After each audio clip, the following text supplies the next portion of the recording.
Hello, my dear little champs. How are you all? I hope you all are very good and fit and fine. Okay, so today we are going to start a poem in English workbook on page number 30.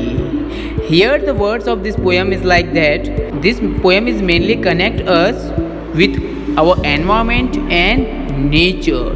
So, it is a really very important poem because from this poem we will got a lot of information of our environment and nature, how this plant is growing from inside to outside. Okay, so सबसे पहले हमें पता है ना कि plant कैसे grow होते हैं। छोटे से सीड के अंदर से वो बाहर निकलते हैं, इनसाइड से आउटसाइड आते हैं, मतलब अंडरग्राउंड से बाहर की तरफ आ जाते हैं, फिर बहुत बड़े बड़े हो जाते हैं। तो ये छोटी छोटी लाइन्स हमें बहुत कुछ यहाँ पे सिखाने वाली है। So first of all I will showing a one video here. आपको जो मैं यहाँ पे वीडियो बताने जा रहा हूँ, आपको उसको ध्यान से देखना है and after we will read this each line and discuss about of this each line. Okay, so starting with this video, look at here in this video carefully.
Okay, so बच्चों, आपने वीडियो में क्या देखा?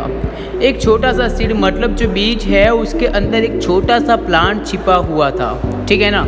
अब उसको बड़ा होने के लिए, बाहर निकलने के लिए क्या क्या चाहिए? जैसे कि हमें बड़ा होने के लिए क्या चाहिए, वैसे ही जो हमारे लिए ज़रूरी है, वैसे ही सीड के लिए क्या ज़रूरी है? सीड के लिए sunlight, water and soil, right ना। तो ये सब कुछ सीड के लिए ज़रूरी है। जिसके अंदर क्या छिपा हुआ होता है? जिसके अंदर एक छोटा सा प्यारा सा प्लांट छिपा हुआ होता है। तो ये लाइन हमें बहुत कुछ सिखाती है, ठीक है ना। So now we are going to this lines. In the heart of a seed buried deep, so deep, a dear little plant lay fast asleep.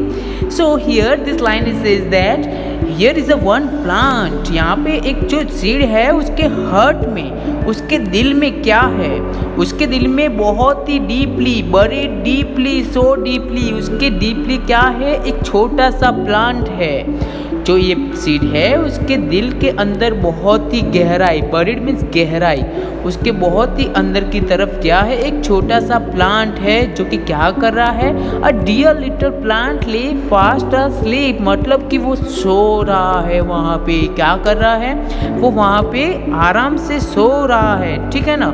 अब आगे क्या लिखा हुआ है? Wake set the sunshine and creep to the light, wake set the voice of the raindrops bright. Okay, so here this line says like that. अब क्या होता है? सनशाइन उसे कहता है कि जागने के लिए, वो कहता है उसे, किसे जागने के लिए कहता है? जो बहुत ही गहराई में, डीप में आराम से सो रहा है। और डीप में आराम से सीड के अंदर कौन सो रहा है? वहाँ पे एक छोटा सा प्लांट, बेबी प्लांट सो रहा है, ठीक है ना। अब उसे जागने के लिए कौन कह रहा है? उसे सनलाइट जागने के लिए कह रही है, सनशाइन उसे जागने के लिए कह रहा है। उसे कह रहा है कि तुम बाहर लाइट में आओ और लाइट की तरह क्रीप करो। क्रीप मतलब कि बढ़ो, लाइट की तरह आप भी आगे की तरफ बढ़ो, ठीक है ना। here wake set the voice of the raindrops bright. हम सभी जानते हैं कि जो सीड होता है वो कहाँ पे होता है, अंडरग्राउंड होता है। मतलब जब भी बारिश होगी तो ये बारिश कहाँ पे जाएगी, अंडरग्राउंड जाएगी। तो वो बारिश भी जाके जो बारिश की छोटी छोटी बूंदें होती है ना, वो उसे जाके जगाती है। वो कहती है कि चलो अब सुबह हो गई है, अब मॉर्निंग हो गई है, आपको सीट से बाहर की तरफ निकलना है, ठीक है ना। So this is all about our this poem. इस पोयम से हमें नेचर से के बारे में पता चलता है। इस पोयम के थ्रू हमें एनवायरनमेंट के बारे में पता चलता है, ठीक है ना। यहाँ पे रेन ड्रॉप्स से क्या कहती है, रेन ड्रॉप्स कहती है अब जल्दी से उठो। सनशाइन भी कहती है आप जल्दी से बाहर आओ और लाइट की तरफ क्रीप करो। और रेन ड्रॉप्स कहती है आप बाहर जाओ, अब आपको क्या बनना है, अब आपको प्लांट बनना है, ठीक है ना। So this is all about of today's our poem. So on the base of this poem we have to fill this exercise of workbook. Okay, so now we are ending our session here. In next session we will meet with some other new topic. Till then, bye bye, take care.